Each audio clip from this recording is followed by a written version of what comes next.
মূর্তি ভাঙচুর সহ শনি মন্দিরে ভয়ানক চুরি, প্রচুর ক্ষয়ক্ষতি। মন্দিরে ভয়ানক চুরি ছাড়াও শনি বাবার দুটি হাত সহ মন্দিরের ভেতরে লন্ডভন্ড করে দিল চোরের দল। শনিবার সকাল 6টার দিকে শিলচর ন্যাশনাল হাইওয়ে পয়েন্টের শনি মন্দিরের ভয়ানক চুরির ঘটনা খবর এলাকায় ছড়িয়ে পড়ে। এলাকায় টানটান উত্তেজনা দেখা দেয়। খবর পেয়ে পুলিশও এসে উপস্থিত হয় শনি মন্দিরে। শনি মন্দিরের পূজারী কমিটির সদস্যবৃন্দ সহ স্থানীয় জনগণ অভিযোগ করে বলেন, এ নিয়ে প্রায় 5বার চুরিকাণ্ড সংঘটিত হয়েছে মন্দিরে। পুলিশের কাছে এজাহার জমা দেন প্রত্যেকবারই, কিন্তু একবারও চোরকে পাকড়াও করতে সক্ষম হয়নি পুলিশ। এবার পুলিশ প্রশাসনকে হুঁশিয়ার করে দেন কমিটির কর্মকর্তা সহ স্থানীয় জনগণ, যাতে যেমন করে হোক চোরকে পাকড়াও করতে হবে। শনি বাবা রূপার মুকুট, পাদুকা, বেশ মোটা ওজনের রূপোর চেন ও দুটি সোনার চেন, দুটি সোনার চোখ সহ শালগ্রাম শিলা চুরি হয়। শনি মন্দিরের পূজারী খুব দুঃখ করে বলেন, মন্দিরের সোনার গয়না চুরি হওয়ার থেকেও বেশি খারাপ লাগে শনি বাবার দুটি হাত ভেঙে দেয় চোরের দল। এছাড়াও ঘট সহ মন্দিরের ভেতরে লন্ডভন্ড করে দেয় চোরের দল। আজকের যে ঘটনা হয়েছে, বিগত অত বছর থেকে কোনোদিন আমরা মন্দিরে এরকম চুরি হয় নাই। চুরি হয়েছে অতদিন প্রণামে চুরি হয়েছে ঠিক আছে, কোনো ব্যাপার না। আজকের যে ঘটনা হয়েছে, এটা মন্দিরের ভিতরে ঠাকুরের অলঙ্কার তো নিচে কোনো ব্যাপার না, তবে অলঙ্কার লইয়া যেত গিয়া সবচেয়ে বড় ঠাকুরের হাত ভাঙ্গিয়া লইয়া গেছে।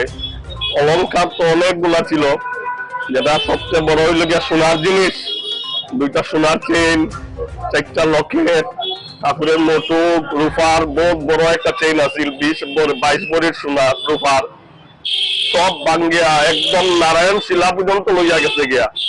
নারায়ণ শিলার মধ্যে 2টা সোনার চৌক আছিল, দেখিয়া নারায়ণ শিলা পর্যন্ত লইয়া গেছে গিয়া। যে নিচে এটার প্রশাসনের কাছে ওইটাই রিকোয়েস্ট, যাতে তার শাস্তি খুব বড় বিশেষ দরকার। এটাই আমার বক্তব্য।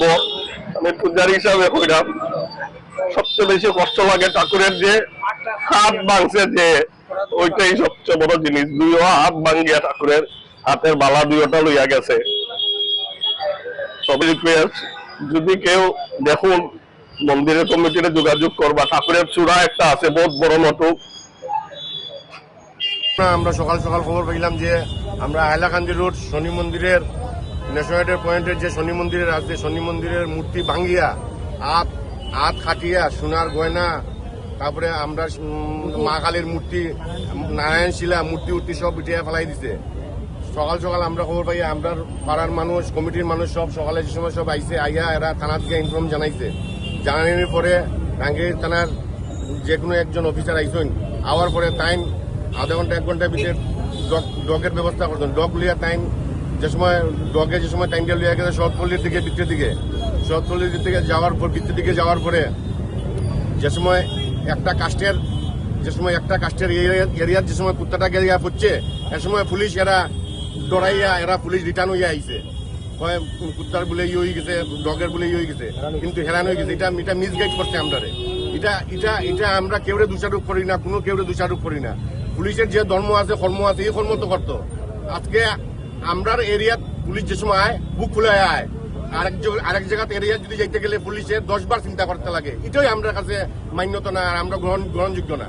এটা বিবেক বিবেচনা করার দরকার, আমরা শিলচরবাসীরও দরকার। আমরা চিন্তা করি, আমরা ঘুমাইলে মানুষের গিল লাগে, দরজা লাগে, ঘুমাইলে দরজা লক ভাঙ্গিয়া গিল ভাঙ্গিয়া ঢুকি যায় মানুষ। এই তালের আরম্ভ হয়েছে। আগে তো এরকম আমরা দেখছি না, পাইছি না, শুনছি না। তখন ঘন ঘন এই মন্দিরে 1 বছরের ভিতরে 3 বার চুরি হয়ে যাচ্ছে।